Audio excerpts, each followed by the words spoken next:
Vamos a continuar este domingo con la serie que estamos meditando y es acerca de defendiendo nuestra fe, cómo nosotros podemos tener argumentos sólidos para poder defender lo que creemos. Esta es la tercera predicación en la cual vamos a estar meditando en este mes de octubre.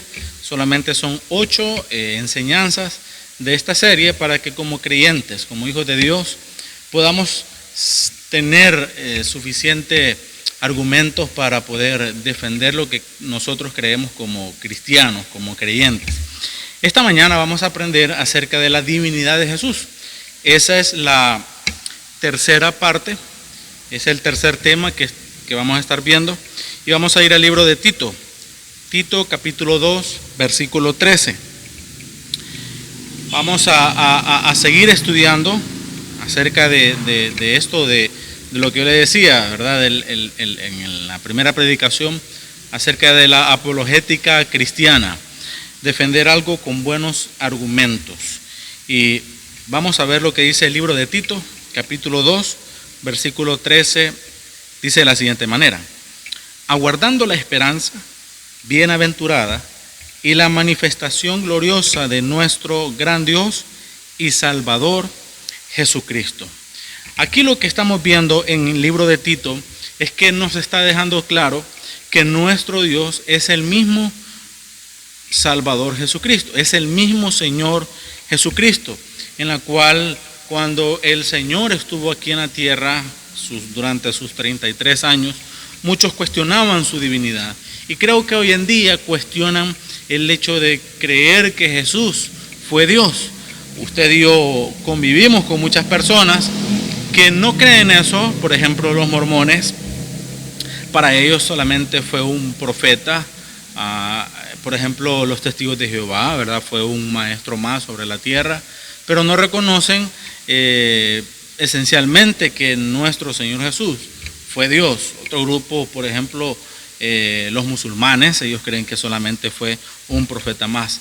Pero nosotros creemos, como hijos de Dios, que Jesús era Dios. Así que esta mañana vamos a ver algunos argumentos que debemos de conocer para que como cristianos podamos defender nuestra doctrina de la divinidad de nuestro Señor Jesucristo. Vamos a ver 5 argumentos que define la Biblia, en donde, 5 argumentos donde la Biblia define, la divinidad de Jesús, donde afirma la divinidad, el hecho de que Jesús fue Dios.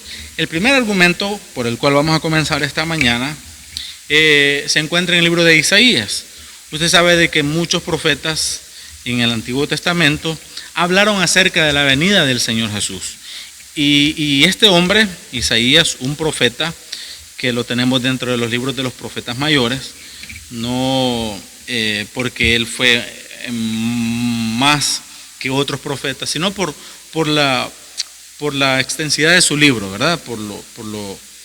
Porque su libro de Isaías es más largo que otros profetas, pero en realidad es igual que los demás. Isaías capítulo 7, verso 14. El profeta Isaías, hermanos, fue el hombre quien más profecías nos ha dado acerca de la divinidad del Mesías. Isaías capítulo 7, verso 14, dice la Escritura: por tanto, el Señor mismo os dará señal. Acá no había nacido el Señor, acá estamos hablando de unos 700 años aproximadamente, antes de que el Señor viniera a la tierra, antes de que Jesús pudiera nacer a través de la Virgen María. Pero aquí Isaías nos está diciendo claramente que iba a venir un hombre, que iba a venir un Mesías y que ese hombre sería el mismo Dios. Dice el verso 14: por tanto el Señor mismo os dará señal. He aquí que la Virgen concebirá y dará a luz un hijo y llamará su nombre Emmanuel. Usted y yo sabemos que el significado del nombre Emmanuel es Dios con nosotros. Entonces Isaías está profetizando de que iba a venir a la tierra el mismísimo Dios y que iba a estar con las demás personas, con su familia, con su madre, con sus hermanos, con todos. Por eso significa Dios con nosotros, porque a lo largo de su edad y de su ministerio iban a estar ellos evidenciando el poder de Dios, sus maravillas, todo lo que Él iba a poder hacer mientras estaba aquí en la tierra, y que les iba a declarar a ellos, también más adelante lo vamos a ver, que era el mismo Dios. Entonces Isaías profetizó que su nombre sería Emmanuel, ¿verdad? Que significa Dios con nosotros. Siempre en el libro de Isaías, ahora en el capítulo 9, verso 6, Isaías capítulo 9, verso 6, dice la Escritura: porque un niño nos es nacido, siempre profetizando del Señor Jesús. Porque un niño nos es nacido, hijo nos es dado, y el principado sobre su hombro, y se llamará su nombre. Y esto es aparte de Emmanuel, ¿verdad? Admirable, consejero, Dios fuerte, Padre eterno, príncipe de paz. Isaías continúa profetizando que el Mesías que nacería en Belén sería llamado Dios fuerte y Padre eterno, declarando Isaías, profetizando de que siempre sería el mismo Dios el que iba a venir, ahora tomando forma de ser humano. Entonces, estamos claros de que Emmanuel significa Dios con nosotros, que iba a estar Dios sobre la tierra junto con las demás personas, pero que también iban a tener claro que era el mismo Dios, el mismo Padre. También en el capítulo 40 del libro de Isaías, versículo 3, estos son algunos pocos ejemplos, pocas citas que les puedo dar, porque estaríamos casi toda la mañana viendo profeta por profeta de quienes hablaron del Señor Jesús. Pero en Isaías capítulo 40, versículo 3, dice la Escritura: voz que clama en el desierto. Aquí, si usted recuerda, iba a haber un hombre que iba a estar anunciando la venida del Señor antes de que él se diera a conocer. Este hombre era Juan el Bautista. Y dice: voz que clama en el desierto, preparad camino a Jehová, enderezad calzada en la soledad a nuestro Dios. Isaías en este versículo también está profetizando que antes que el Mesías vendría a la tierra, iba a haber alguien que iba a preparar el camino. Y ese alguien, usted y yo bien sabemos que fue Juan el Bautista. Entonces, para todas estas personas que no creen que Jesús es Dios, que no creen en la divinidad de Jesús, la misma Biblia nos lo está declarando. El profeta Isaías, ¿verdad? Que iba a hacer su nombre Emmanuel, que significa Dios con nosotros, que iba a ser el mismo Padre eterno, pero que antes iba a venir un hombre anunciando y preparando el camino para el Mesías, para Jesús, que iba a ser Juan el Bautista. Entonces, tenemos en primer lugar el argumento de las profecías. En segundo lugar, para poder tener bien claro por qué nosotros creemos que Jesús es Dios, es porque los apóstoles lo declararon también. Tenemos en la Biblia el testimonio de los apóstoles. Los apóstoles, queridos hermanos, caminaron con Jesús, convivieron con Él, comieron con Él, escucharon sus palabras, sus mensajes, y ellos dieron a conocer por medio de su testimonio que Jesús era Dios. Veamos unos ejemplos. En el Evangelio de Juan, capítulo 20, versículo 27. Evangelio de Juan, capítulo 20, versos 27 y 28. Dice la Escritura: luego dijo a Tomás. Usted recuerda que Tomás era un hombre muy incrédulo, ¿verdad? Es como algunos que hoy en día dicen: no, es que hasta no ver, no creer. Entonces así era Tomás, un hombre incrédulo. Él no creía que Jesús había resucitado. Entonces Jesús se le aparece a Tomás, lo confronta y le dice: pon aquí tu dedo y mira mis manos, y acerca tu mano y métela en mi costado, y no seas incrédulo, sino creyente. Entonces Tomás respondió y le dijo, aquí vemos el primer ejemplo de los apóstoles. Tomás fue un apóstol y le dice, Señor mío y Dios mío. No le dijo, Maestro, es cierto que resucitaste.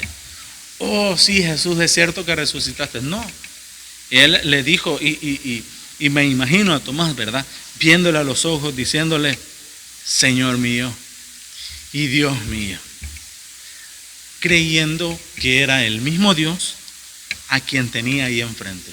Esta exclamación de Dios mío no es como cuando nosotros lo hacemos, ¿verdad? De susto, ¡ay, Dios mío!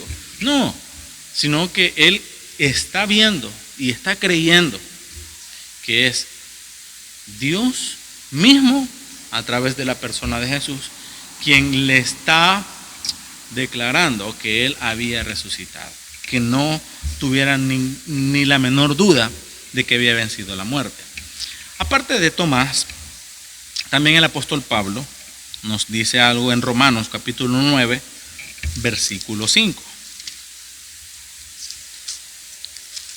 Romanos capítulo 9, versículo 5.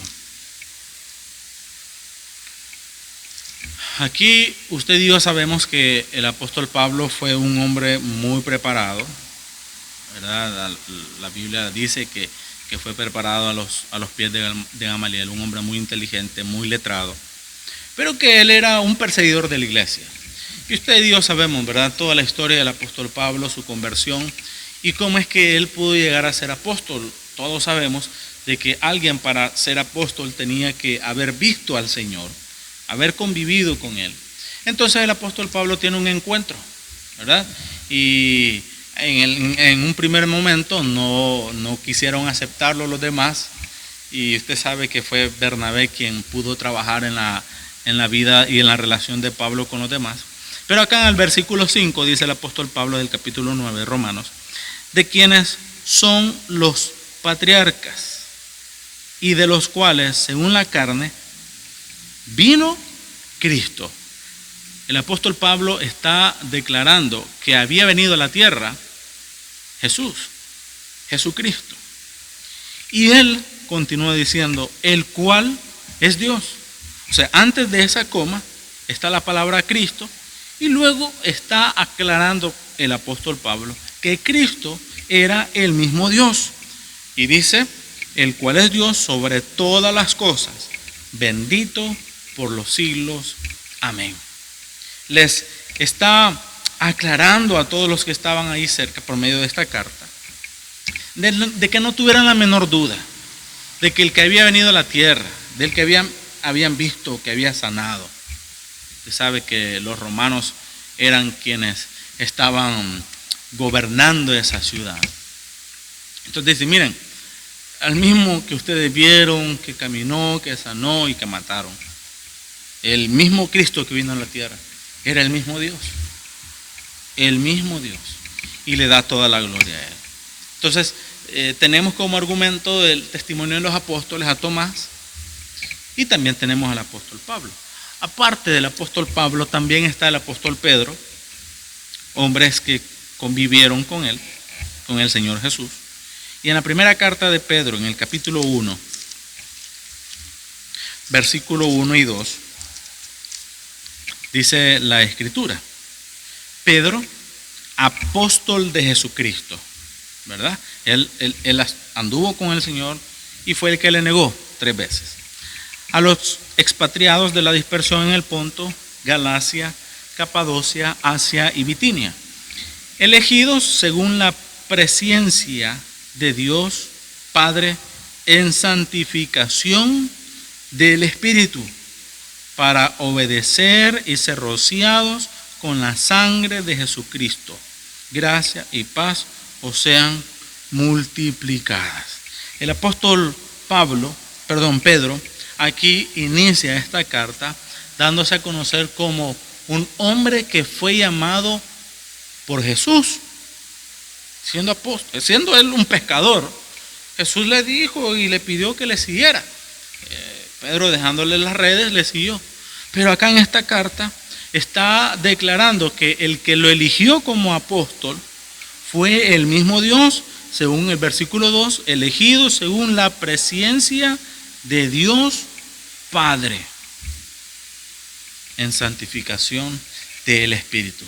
Entonces nadie puede negar si fueron los que estuvieron cerca con el Señor, los que le ayudaron en cada momento a Él, que Jesús era el mismo Dios. Ahora, aparte de Tomás, aparte de Pablo y aparte de Pedro, quien confirmó ante las demás personas que Jesús también era Dios, fue el mismo Señor Jesús. Ahí en el Evangelio de Juan, capítulo 10, versículo 29 y 30. Juan, capítulo 10, versículo 29 y 30. Dice: mi Padre que me las dio es mayor que todos y nadie las puede arrebatar de la mano de mi Padre. Yo y el Padre uno somos. El Señor Jesús está declarando ante los demás judíos, las personas que le estaban rechazando a Él, las personas que no querían nada con Él. Él estaba diciendo: miren, el Padre que está en el cielo y yo que estoy aquí en la tierra, los dos somos uno. Y creo que es como la mejor declaración que usted y yo podemos tener, porque es un ejemplo. Usted tiene una profesión, usted se graduó de la universidad y usted dice: yo soy licenciado en administración de empresas, o yo soy licenciada en ciencia jurídica. Usted lo dice porque lo es, no lo inventa, lo dice porque lo es y lo dice con toda seguridad.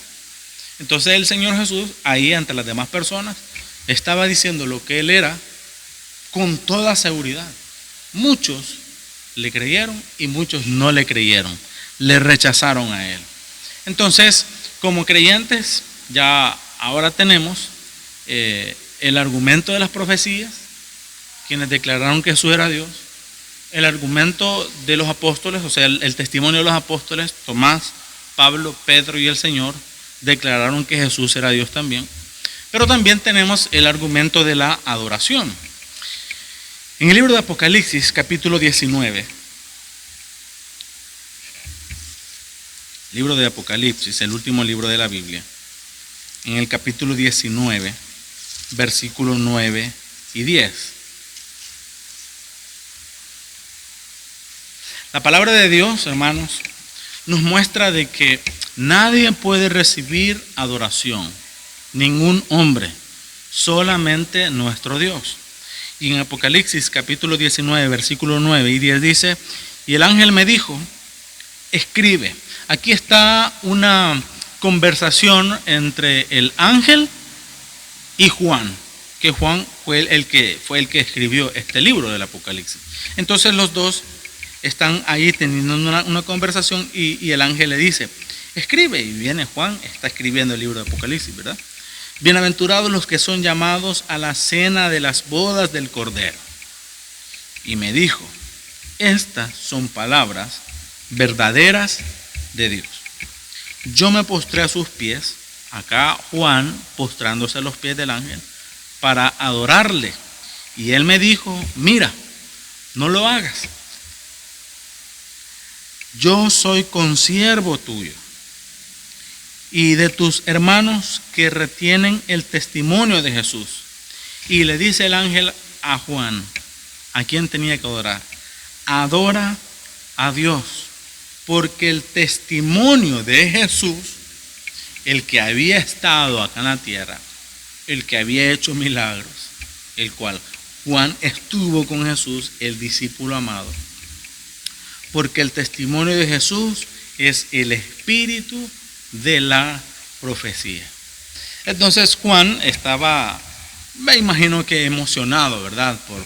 Por esa experiencia única que él estaba teniendo, y como la reacción natural, supongo, de ese momento era: bueno, estoy hablando con Dios aquí, ¿verdad? Dios por medio de esta visión.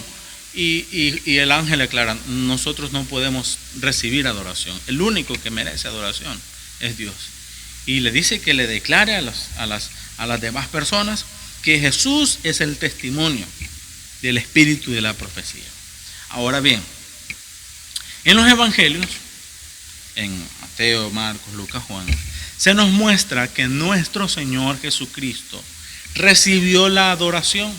Y Él no dijo como el ángel, no me adoren. No, Él permitió que le adoraran. Él dijo, ¿qué? Está bien, háganlo, ¿verdad? A pesar de que en ese tiempo, si usted recuerda, estaba la ley. Y la ley decía, a Dios adorarás y solo a Él servirás. Solo a un Dios.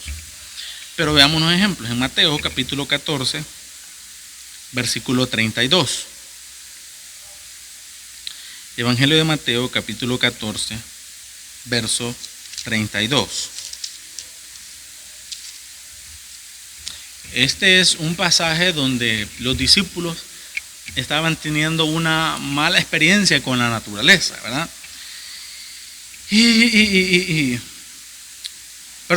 Habían andado ahí en el mar y donde ven a un hombre caminando. Pensaron ellos que era un fantasma. Y en el versículo 32 dice, y cuando ellos subieron en la barca, se calmó el viento. Había un momento tenso ahí con la naturaleza. Y dice el verso 33, entonces, los que estaban en la barca vinieron y le adoraron, diciendo, verdaderamente eres hijo de Dios. ¿Qué hicieron los discípulos antes de dar la declaración de verdaderamente eres hijo de Dios? Le adoraron, correcto. Le adoraron y Jesús en ningún momento se los impidió. Porque ellos reconocieron que lo que había hecho el maestro, viéndole andar sobre el mar, ¿verdad? Que nadie más había podido hacer esto. Ellos se postraron. Y uno de ellos, ¿verdad? Pedro, él quería caminar. Y cuando Pedro entra al agua, él tuvo miedo y ya se estaba ahogando. Y usted sabe toda la historia. Entonces, un momento el Señor extiende su mano y levanta a Pedro y le dice, ay hombre, de poca fe, ¿verdad? ¿Por qué dudaste? Cuando los discípulos ven esto, se asombran y adoran al Señor. Y declaran ellos verdaderamente, eres hijo de Dios. Ahora, en el libro de Lucas, capítulo 24, verso 50. Lucas 24, 50. Dice la escritura. Lucas 24, 50 al 52. Este es el momento después de que el Señor Jesús ya había resucitado y había estado con ellos. Y al momento de descender, dice el verso 50, y lo sacó fuera hasta Betania y alzando sus manos los bendijo. Y aconteció que bendiciéndolos, se separó de ellos y fue llevado arriba. Ellos, después de haberle adorado otra vez, o sea que la Biblia nos está mostrando de que el Señor constantemente recibía adoración de parte de las personas, especialmente de parte de los judíos. Y dice, ellos después de haberle adorado, volvieron a Jerusalén con gran gozo. Qué experiencia más maravillosa la que tuvieron estas personas de haber convivido con el mismo Dios, con nuestro Señor Jesús en la tierra, ver tantas cosas que hizo el Maestro. Y bueno, el Señor asciende al cielo. En el libro de Apocalipsis, capítulo 5, versículo 13, vemos que en el cielo nuestro Señor Jesús también recibe la misma adoración, la misma gloria, la misma alabanza. Apocalipsis capítulo 5, verso 13 dice, y a todo lo creado que está en el cielo y sobre la tierra y debajo de la tierra y en el mar y a todas las cosas que en ellos hay, oí decir, al que está sentado en el trono y al Cordero, sea alabanza, honra, gloria y el poder por los siglos de los siglos. Usted y yo sabemos que cuando el Señor asciende de la tierra, la Biblia dice que ahora está sentado a la diestra del Padre, en el trono. Y ese que está ahí en el trono, el mismo que murió en la cruz por cada uno de nuestros pecados para salvar nuestra alma del infierno, es el mismo que ahora en el cielo está recibiendo toda la alabanza, toda la gloria, toda la honra. Esa alabanza y honra que usted y yo hacemos mientras estamos aquí en la tierra, un día también la vamos a hacer junto a los demás ángeles en el cielo, junto a todos los que han sido lavados y perdonados por la sangre de nuestro Señor Jesucristo. Qué maravilloso va a ser ese momento cuando estemos en el cielo viéndole a Él y adorándole. No tuvimos el privilegio que tuvieron los apóstoles, los discípulos, de verle a Él cara a cara, tocarle, abrazarle. Pero un día sí usted y yo vamos a tener ese maravilloso momento de estar adorándole a Él personalmente. Entonces hemos visto el tercer argumento de que Jesús es Dios en cuanto a la adoración, ¿verdad? Que Él recibió una adoración constante mientras estuvo aquí en la tierra y ahora Él sigue recibiendo la misma adoración mientras está ahí en el cielo. Está otro argumento que es el argumento de la resurrección. Quiero que vayamos al libro de Juan, Evangelio de Juan, capítulo 10, verso 17. Juan 10, 17. Dice la Escritura: por eso me ama el Padre, porque yo pongo mi vida para volverla a tomar. Este, hermanos, es uno de los argumentos principales que a usted y a mí nos muestran que Jesús es Dios. ¿Por qué razón? Porque es el único que tiene vida en sí mismo para poner su vida por las demás personas y volverla a tomar para Él. Y eso solamente lo hace nuestro Dios. Él entregó toda su vida, hasta la última gota de sangre en la cruz. Fue sepultado, pero Él mismo se da la vida para resucitar al tercer día. La resurrección, hermanos, es, creo yo, y según la palabra, es un hecho histórico verídico. Es algo que realmente sucedió, de los cuales hay muchas personas que han dado testimonio de que realmente sucedió, que muchos fueron testigos de ver al Señor Jesús cuando murió en la cruz, pero verlo después ya resucitado. Veamos algunas personas, por ejemplo, ahí en el libro de Juan, ahora en el capítulo 20, versículo 15, Evangelio de Juan, capítulo 20, verso 15 al 20. Dice la Escritura: Jesús le dijo: mujer, ¿por qué lloras? ¿A quién buscas? Ella, pensando que era el hortelano, le dijo: Señor, si tú lo has llevado, dime dónde lo has puesto y yo lo llevaré. Andaban buscando ya al Señor Jesús, ¿verdad? Jesús le dijo: María. Volviéndose ella, le dijo: Raboni. Qué alegría de haber tenido María al ver al Señor nuevamente. ¿Qué quiere decir? Maestro. Jesús le dijo: no me toques, porque aún no he subido a mi Padre, mas ve a mis hermanos y diles: subo a mi Padre y a vuestro Padre, a mi Dios y a vuestro Dios. Fue entonces María Magdalena para darle a los discípulos las nuevas de que había visto al Señor y que Él le había dicho estas cosas. Verso 19. Cuando llegó la noche de aquel mismo día, el primero de la semana, estando las puertas cerradas en el lugar donde los discípulos estaban reunidos por medio de los judíos, vino Jesús y puesto en medio les dijo: paz a vosotros. Y cuando les hubo dicho esto, les mostró las manos y el costado. Y los discípulos se regocijaron viendo al Señor. Este pasaje aquí en Juan nos está demostrando, hermanos, que primeramente el Señor se le apareció a las mujeres, a esas mujeres que le habían servido a Él, que estuvieron con Él atendiéndole en cada momento que se presentó la oportunidad, pero también se les presentó a los discípulos, a los que convivieron con Él, a los que veían que muchos le rechazaban, pero los discípulos estaban ahí con Él. Entonces, el argumento de la resurrección nos muestra de que Jesús realmente murió en la cruz, pero que tuvo poder para darse la vida nuevamente al tercer día, como también se había profetizado hace cientos de años. Y no solamente se les apareció a María, a las mujeres, no solamente se le apareció a los discípulos, también se les apareció a otras personas más. Primera de Corintios, capítulo 15, versículo 4 al 8.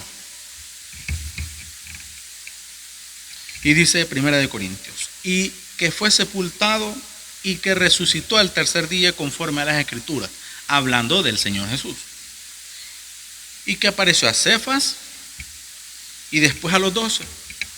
Después apareció a más de 500 hermanos a la vez, de los cuales muchos viven aún y otros ya duermen.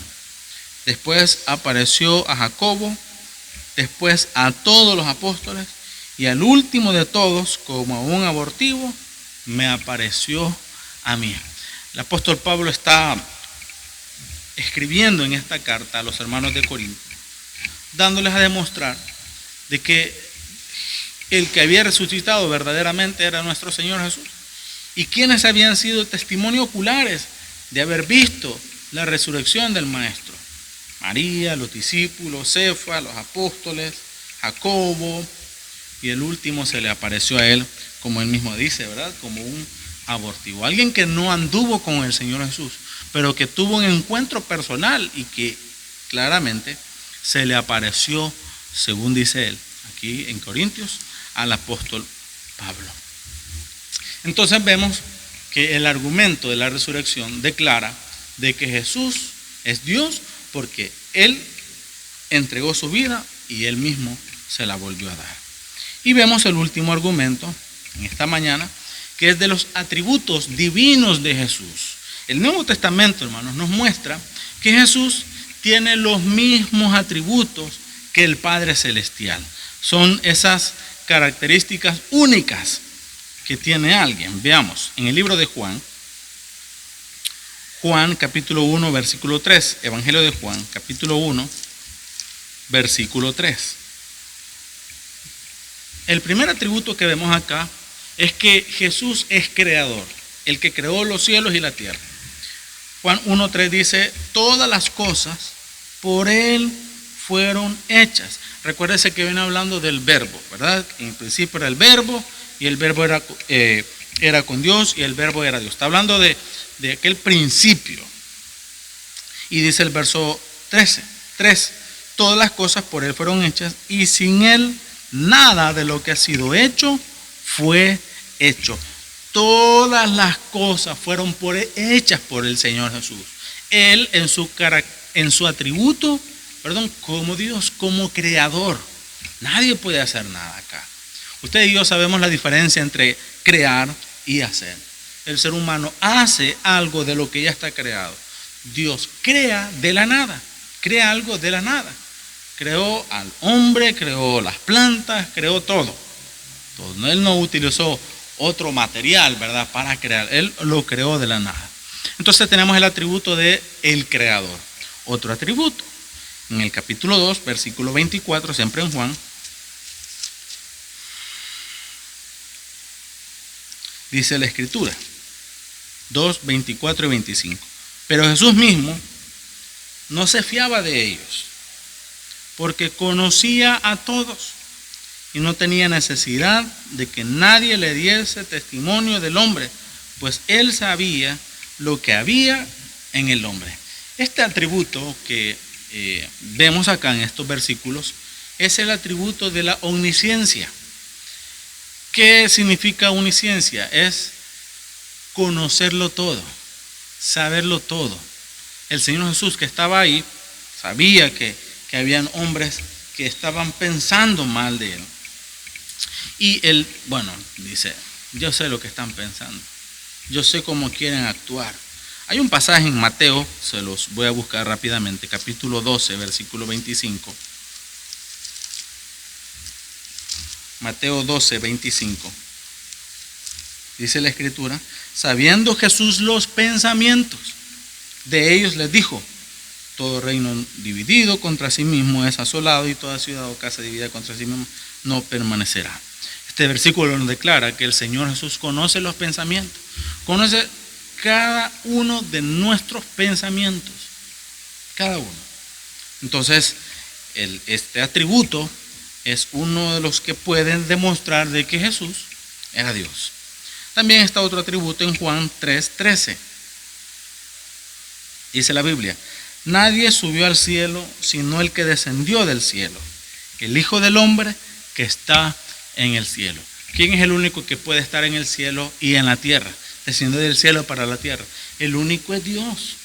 Y Dios, tomando forma de siervo, haciéndose semejante a todos los hombres, sufriendo, riendo, llorando. El único que puede hacer eso es Dios. Y el Señor Jesús lo demuestra con su vida. Y lo declara acá en el versículo 13. Nadie subió al cielo, sino el que descendió del cielo. El que había descendido del cielo era el mismo Señor Jesús. En el capítulo 1, versículo 48, dice: le dijo a Natanael: ¿de dónde me conoces? Respondió Jesús y le dijo: antes que Felipe te llamara, cuando estabas debajo de la higuera, te vi. Tremendo, tremendo, porque el atributo de la omnipresencia es alguien que puede estar en todo lugar. Y usted y yo sabemos que Dios puede estar en todo lugar.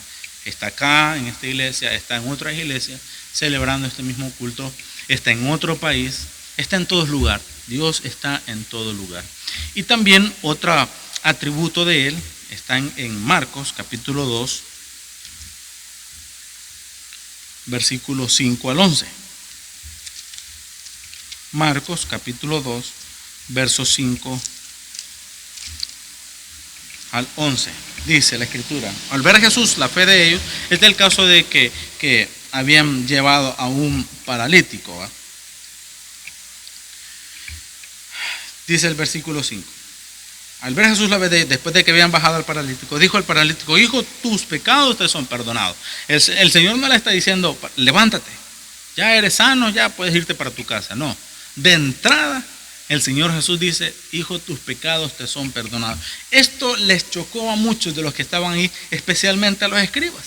Y dice el verso 6: estaban ahí sentados algunos de los escribas, los cuales cavilaban en sus corazones: ¿y por qué habla este así? Blasfemia dice. ¿Quién puede perdonar pecados si no solo Dios? Y conociendo luego Jesús en su espíritu que cavilaban de esta manera, ya sabemos que esta es la omnisciencia, dentro de sí mismo les dijo: ¿por qué caviláis así en vuestros corazones? ¿Qué es más fácil decir al paralítico: tus pecados te son perdonados? O decirle: levanta, toma tu lecho y anda. Pues para que sepáis que el Hijo del Hombre tiene potestad en la tierra para perdonar pecados, dijo al paralítico: a ti te digo, levántate, toma tu lecho y vete a tu casa. Si yo hubiera estado ahí presenciando ese momento, yo creo que hubiera vuelto a ver a los escribas y le hubiera dicho: ¿cómo les quedó el ojo? Entonces, es importante que nosotros sepamos que nuestro Señor Jesús es Dios por el argumento de sus atributos. Para terminar en este momento, después de haber visto los argumentos bíblicos que nos demuestran que Jesús es Dios, solamente tenemos que hacernos una pregunta. Y es la misma pregunta que hizo Mateo en el capítulo 16, versículo 15. Mateo 16, 15 dice: Él les dijo: ¿y vosotros quién decís que soy yo? Le hago esta pregunta esta mañana para terminar. ¿Quién decimos nosotros que es Jesús? ¿Quién es Jesús? Yo creo que para mí Jesús es Dios. El único que pudo hacer milagros y maravillas y que los continúa haciendo. El único que conoce nuestros corazones, nuestros pensamientos. El único que puede perdonar. El único que merece nuestra alabanza y adoración. Él es Jesús, el Dios fuerte y Padre eterno. Vamos a orar. Padre, gracias te damos en esta hora por la oportunidad que nos has dado de meditar en tu palabra. Gracias, Señor, porque por medio de tu palabra aprendemos constantemente. Y hoy nos queda claro, Señor, de que tú, siendo Jesús en la tierra, eras Dios en los cielos. Gracias, Dios, por haber venido a la tierra para salvarnos y darnos la oportunidad de creer en ti, para que un día, Señor, podamos ver tu rostro y darte toda la adoración que mereces. Gracias, Dios, te damos por todo. En el nombre de Jesús. Amén y amén.